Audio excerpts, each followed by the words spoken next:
Okay.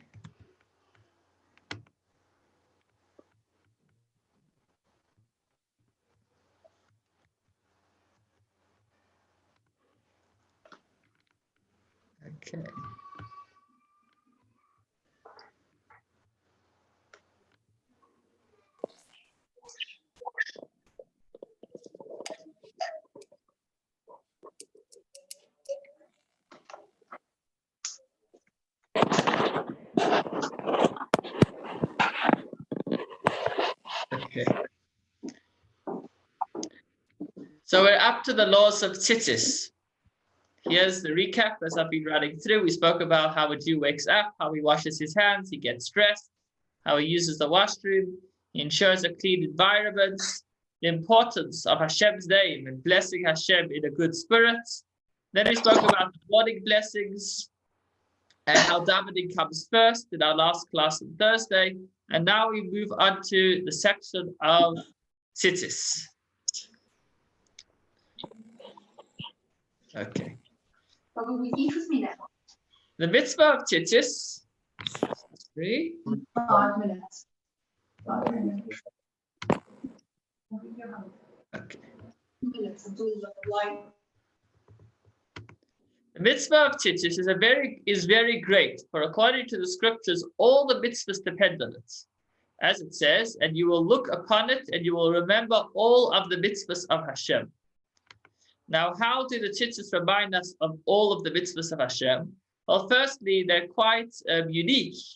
You don't usually see strings hanging off the corner of a garment. At the moment you see those tzitzis, it's obviously going to start reminding you of doing Hashem's mitzvahs. But more specifically, if you take the actual Hebrew word tzitzis, it has 4 letters.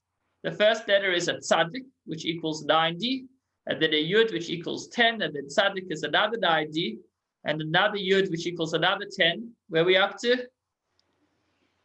200. And then the 5th letter, Tav, equals 400, meaning every one of the Hebrew alphabet, every one of the aleph bays has a numerical value. So if you take the numerical value of the word tzitzis, it equals 600. Okay, we're not done just yet. Then you look at each corner, and on each particular corner, you'll see that there are 8 strings. Okay, these strings, that's 8, and then there are 5 sets of knots. 1, 2, 3, 4, 5. So if you total 600 plus 8 plus 5, you have 613, which is the number of all of the mitzvahs. Therefore, every Jew should endeavor to have a talis katan, meaning tzitzis, which you should wear the entire day. Okay, so just to give a little bit more of an introduction, so there are different types of mitzvahs in the Torah. Some mitzvahs are things that you're not allowed to do, right? Don't steal. Some mitzvahs are things that you're required to do. For example, put on tefillin. Then there's some mitzvahs which aren't a requirement per se on the person, but rather on the garment. Such is the mitzvah of tzitzis. The Torah doesn't oblige a person to wear a 4-cornered garment. However, the Torah says if you wear a 4-cornered garment, then make sure it has tzitzis. Okay. So although legally speaking, there isn't an obligation to wear tzitzis, nonetheless, there is a custom to wear the tzitzis throughout the course of the day. It's more than even just a custom. And why? Very simply, to help us remember to live as Jews, to remind us of the mitzvahs. There's a story in the Gemara of a particular rabbi who was on his way to do a very serious sin. And the Gemara describes how he was going from climbing up the beds higher and higher to perform a sin with a particular woman. And suddenly he noticed he was wearing tzitzis. And the second he saw these tzitzis, he ran away. And the story continues. It's quite interesting how the Gemara elaborates in such detail. But the point that I'm taking from the story is that the tzitzis have a powerful ability to help a Jew remember who he is, connect to the mitzvahs, and to hold himself back from sin. Okay, now, as far as the mitzvah of tzitzis, so tzitzis literally mean the strings. That's what the Hebrew word tzitzis means. We like to refer to it as something more than that. We like to refer to it as the garment that has the strings. So there are actually two types of garments. There's what's called a talis katan, which means a small garment. And then there's what's called a talis gadol, which means a large garment. Now, what's the difference between the two? The small garment is something that's more compact, that a person wears on himself as part of his clothes. And with regards to the small garment, there are different customs in different communities. Some people wear the strings out, some people wear the strings in, some people wear the garments out, some people wear the garments in. In fact, in the early 1800s, I believe, there was once a particular meeting where a Russian minister challenged the rabbis, and he says, "You guys can't agree on anything. Look at you. You're wearing your tzitzis in, you're wearing your tzitzis out, on your garments, in your garments. So how do you expect to resolve anything over here?" And one of the rabbis answered that we all wear tzitzis for the same reason, to remind us of all the mitzvahs. Some of us are accustomed to be reminded more blatantly that it's in our face, that we see the whole garment. Like, I don't know if you've ever been in Williamsburg or Borough Park, or in the certain communities in Israel, where you'll see they actually have the whole four-cornered garment hanging on the outside. Some people wear the garment on the outside, but the strings on the outside. Some people wear everything inside, but the intention of everybody, regardless of how they are accustomed to wear it, is to be reminded of all the mitzvahs. So what I was saying is that there are two types of garments. There's the smaller garment, which a person wears as part of his clothes. And then there's a larger garment, which he wears when he davens. Right? The smaller garment has a little hole in it, and it kind of hangs down the front and back. The larger garment is just a big square garment that you wrap yourself in when you daven. Now, with both of these garments, you fulfill the mitzvah, because the mitzvah of the Torah is that a four-cornered garment should have strings. So regardless of whether it's a large garment or a small garment, the mitzvah of tzitzis applies. At every moment that you're wearing this garment, you're fulfilling this mitzvah. So he says that ideally a person should wear the small garment, not the big one, all day, because the big one is uniquely for davening. Ideally, it should be made out of wool, sheep's wool. And it needs to be at least 3/4 of an amma. An amma is a hand's breadth. It's about half a meter. So 3/4 of an amma would be a little less than half a meter by about 1/4 of a meter by half an amma. Others say it needs to be an amma by an amma, meaning half a meter by half a meter, meaning it needs to be a significant size that it's considered a garment.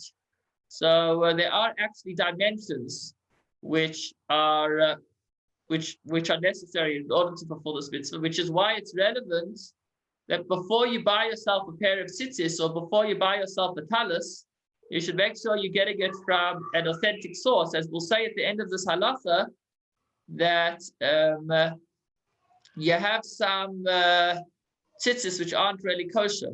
We'll get to that in a little while. So make sure you're getting it from a proper store that is certified to be selling you a garment that has been made correctly. Okay, and the size should be left open. So they have something called like t-shirt tzitzis, where it's kind of a t-shirt together with tzitzis. It would have to be split majority of the way down the sides, because otherwise it's not considered a four-cornered garment, because you've kind of lost the corners because it's kind of sewed up. Okay, so that's as far as the talis cotton is concerned. All day, ideally white wool, and the dimensions. As far as the talis gadol is concerned, the larger talis. So also every Jew should endeavor to have a large garment with tzitzis attached to wear during prayer. He should endeavor to have a beautiful garment. In fact, ideally a person should have a beautiful garment and an even more beautiful garment, meaning one for the weekday and one especially nice for Shabbos. So there's, when it comes to mitzvahs, there's an idea of doing it in the most beautiful way, because mitzvahs are all precious to us, and it brings added honor to Hashem when we do it in the most beautiful way. So you're not looking for the bottom of the range, you're not looking for the cheapest. When you buy a talis, you can pay good money for it because you want to get a beautiful garment. Similarly, all mitzvahs should be performed with as much splendor as possible, as it says, "This is my God, and I shall glorify him." And we learn from this to be adorned before him with mitzvahs. You should take your Persian cities from a trustworthy person, as we spoke about, so you can make sure that they were spun correctly. So if you happen to be in the Arab shuk on the way to the Kotel, where they have lots of tzitzis over there, that unfortunately would not be a good source, because you don't know if they were made by a Jew, and tzitzis need to be done by person. They can't be made by machine, which is also why they would be more pricey. Every single garment of tzitzis that you buy has been tied by hand for the purpose of the mitzvah. In fact, not only is it tied by hand for the purpose of the mitzvah, but even the actual strings also need to be spun for the purpose of the mitzvah. So you can't just buy a roll of string and then tie it on. Rather, the actual string with which tzitzis is made needs to be done for the purpose of the mitzvah. Okay. Number 2 addresses a particular law of the Torah, which is that there's a prohibition against mixing wool and linen. It applies today. What that means is that you cannot have in one garment sewn both wool and linen. And this applies to tzitzis as well. Now, the strings are generally made of wool, which means it would be a problem to put woolen strings onto a garment, a tzitzis garment, that is made of linen. Some suggest maybe if you put something in between the strings of the garment, if you make leather corners, and that will resolve it. And others say that that doesn't cut it. Okay, moving along. So now the hole. So if you look at the corner, and I would have recommended you to have brought your talis to this class. So in the corners, there's holes. Now these holes are actually strategically positioned. As we will move on to say, they cannot be too close to the edge, and they can't be too far from the edge. So the Torah writes, "Make for yourself bound tassels on the 4 corners of your garments." Among the laws the sages learned from this verse are, number 1, the tzitzis must be made, i.e. attached. The attaching of the tzitzis is the final act with which will make the garment fit for the fulfillment of the mitzvah. However, if after attaching the tzitzis there is something else to be done to complete the mitzvah, then it is invalid, because the tzitzis were not made but came into being. This is called taser v'lo min ha'asui. So in other words, there's a concept when it comes to certain mitzvahs that the mitzvah needs to be done directly for the purpose of the mitzvah. It can't come about indirectly as a result of a separate action.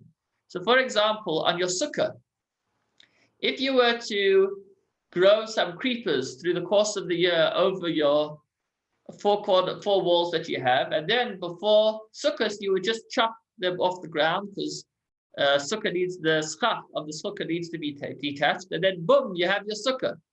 So the Torah wouldn't allow this. Why? Because the mitzvah is to put the schach onto the sukkah, not to do something else which indirectly makes it kosher. The same thing with the tzitzis. It needs to be done that first you have a 4-cornered garment, and then you tie the strings onto the garment. But if it was done in any indirect way, that would invalidate the tzitzis. Secondly, it says on the 4 corners. So it needs to be actually on the corner. Now, what's considered the corner? It has to be within 3 handbreadths. So if you take your thumb, the width of your thumb, times 3, it has to be within that distance from the edge. Otherwise, it's not on the corner.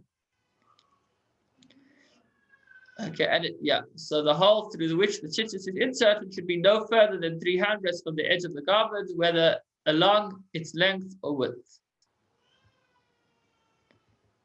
Okay. Then he says, how exactly do you measure a handbreadth? But then again, hopefully you're buying your tzitzis from an authentic source that will make sure that the hole is being put in the right place. Okay, if the hole was made above 3 handbreadths, although upon tying the tzitzis and drawing the knot, the garment creased, causing the hole to be lowered, meaning if the hole was in the middle of the garment and then you just tied it closed, so it just creased up. So now it's just, looks like it's by the corner. That's invalid because it's not actually by the corner, although it looks like it is.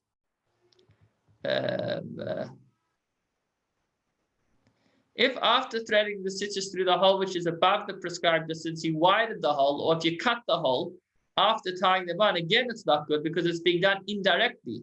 Because when you put the strings on, they were put not on the corner, but in the middle of the garment, and afterwards you did something else to cause them to be on the corner. But the mitzvah is to put strings onto the corner. Okay. He says also the hole shouldn't be too close to the edge. So that's why I say it's strategically positioned.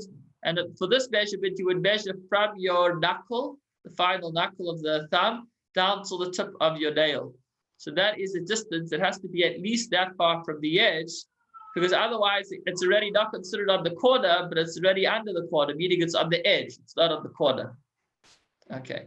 He says if the tzitzis were put in the hole was made in the correct place, but afterwards the garment dripped a little bit, causing the hole to be too close to the edge, then the tzitzis are still kosher, since at the moment when they were originally tied, it was made correctly. As we said, the critical point of it here is when they are tied, they are done correctly.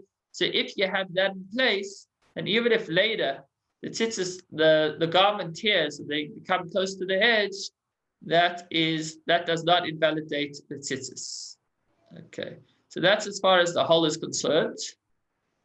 Now, before he continues with regards to the hole, and he says, yeah, what we just spoke about. So he says, however, you should reinforce the hole to prevent the tzitzis from the garment from ripping. So if you look at your talus or your tzitzis, you'll see that there's actually reinforcement around the hole. That's not just so that your tzitzis last, but it's actually to make sure that the mitzvah stays in its ideal, in the best way, meaning that the hole is positioned strategically, not too far in, but on the corner, and not too close to the edge, but again, correctly on the corner. As far as knots and coils are concerned, so the custom is to tie the tzitzis into 5 double knots. So you'll see that on your tzitzis, there's 5 sets of knots. And between each of these 5 sets of knots, there are coils. They are rings. And they're precise in their number. So the order is, I don't see it right here, but you have a double knot, then you do 8 coils, followed by another dot, a double knot. Sorry. Okay, look inside the text for the exact amount of coils. Maybe by the next class, I'll put it up on the slideshow. And that takes us to the end of today. And tomorrow, please God, we'll speak less about how the tzitzis are made and more about how to wear tzitzis. Meaning when you wake up in the morning, if you want to put on, whether it is a talus gadol that you wear for davening or talus cotton that you wear as part of your garments, there is a process that is followed when putting on the tzitzis, which please God, we will address tomorrow. Thank you for joining us.